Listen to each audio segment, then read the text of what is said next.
अस्सलाम वालेकुम दोस्तों, लाइव विद फ़रहान में खुशामदीद। चलिए अपनी वीडियो स्टार्ट करते हैं। वीडियो स्टार्ट करने से पहले हमारे चैनल को सब्सक्राइब कर दें और बेल आइकन को प्रेस कर दें ताकि आप तक हमारी वीडियोस फ़ौरन पहुंच जाएं। शुक्रिया। आज मैं रिव्यू कर रहा हूं एक इंडियन मूवी का जिसका नाम है बुच, और ये मूवी 1971 की वॉर के ऊपर बेस करती है।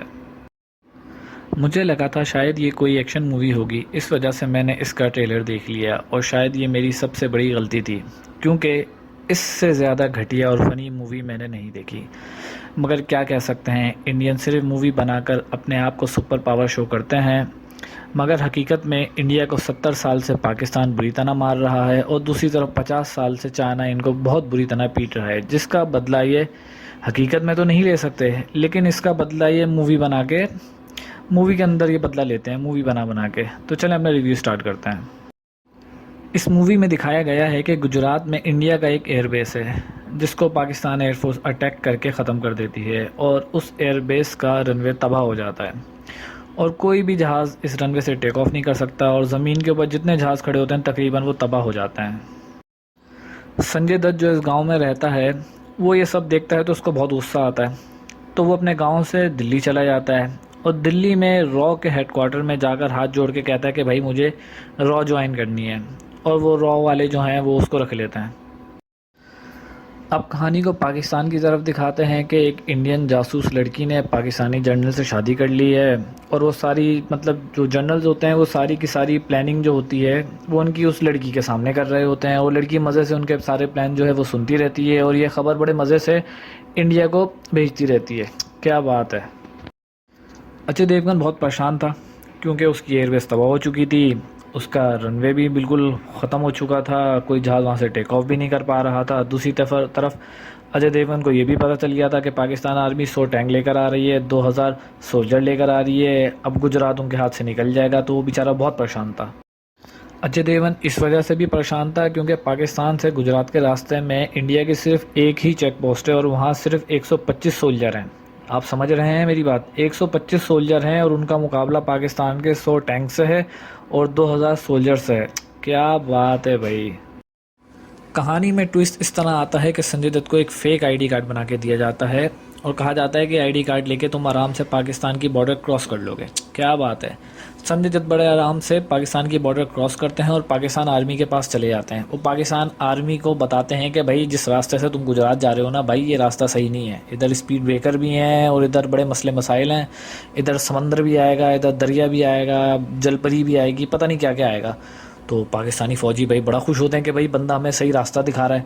वो भाई तकरीबन 110 या 100 टैंक लेकर वो संजय दत्त के पीछे पीछे चल पड़ते हैं। वो भाई 2000 सोल्जर संजय दत्त के बताए हुए रास्ते पे जा रहे हैं। मतलब बंदा अचानक आ रहा है और जो जनरल बैठे हुए कि 1 महीने 2 महीने से प्लानिंग कर रहे हैं वो सब प्लानिंग गई तेल लेने।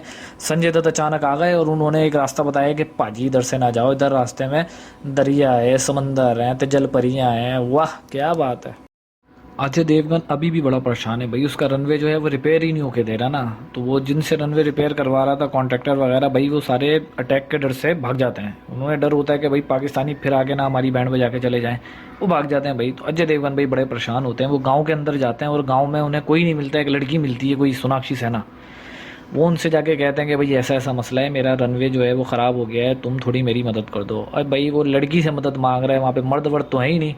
खैर भाई वो लड़की जो है सोनाक्षी सिन्हा वो गांव की दूसरी औरतों को जमा करती है भाई। क्या बात है भाई, रनवे रिपेयर करने जा रहे हैं ये लोग, मेरे समझ नहीं आ रहा रनवे रिपेयर करने जा रहे हैं कि ये किचन में बर्तन धोने जा रहे हैं। चलो भाई सारी खवातीन आ जाती हैं रनवे रिपेयर करने के लिए। जय देवन भाई बड़ा खुश है, खवातीन को लेकर आए किचन से उठा के रनवे रिपेयर करने के लिए। अब एक और मसला पैदा हो जाता है, रनवे किस चीज़ से बनाएंगे, ना सीमेंट है ना पत्थर है, कुछ भी नहीं है इनके पास। तो भाई औरतें ये फैसला करती हैं क्यों ना भाई हम अपने गाँव के घर तोड़ दें। वो घर तोड़ेंगी ना, वो जो पत्थर वत्थर निकलेंगे हम उनसे रनवे बनाएंगे। फैसला देखो यार इनका, मतलब कैसे बनाओगे यार, कोई लॉजिक होती है यार, उससे रनवे बना रहे हैं, हद होती है। खैर जी जंग के बादल छाए हुए हैं, इनको डर है कि पाकिस्तान फिर अटैक कर देगा। रात के 10 बज गए भाई, अब इनको सुबह 5 बजे से पहले रनवे तैयार करना है, 5 बजे से पहले रनवे तैयार करना है और अभी 10 बज गए हैं।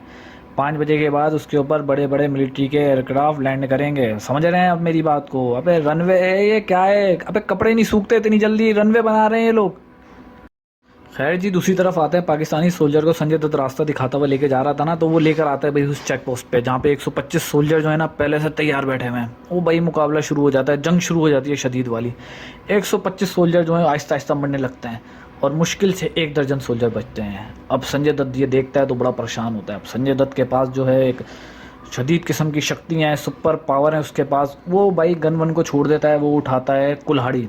कुल्हाड़ी लेके भाई वो कूद पड़ता है पाकिस्तानी सोल्जरों के ऊपर। पाकिस्तानी सोल्जर भी गन फेंक देते हैं। वो कहते हैं भाई गन से तो लड़ना ही नहीं है हमने, हम चाकू से लड़ेंगे। तेरे पास अगर कुल्हाड़ी है तो हमारे पास छुरी है। खैर भाई संजय दत्त खूब वहाँ पे कुल्हाड़ियों के वार से भाई बंदे मारता है। बस जी मारे ही जा रहा है, मारे ही जा रहा है। ठीक ठाक बंदा मार दिया उसने। इतनी देर में अजय देवगन ने रनवे तैयार कर लिया होता है।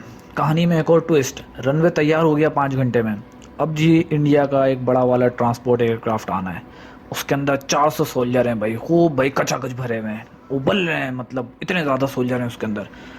चलो जी, वो जहाज़ भाई टेक ऑफ करके इधर लैंड करने के लिए आ रहा होता है भाई। रास्ते में अब सीन ऐसा होता है भाई, लैंडिंग करना होती है तो पहिए निकालने होते हैं, लैंडिंग गियर।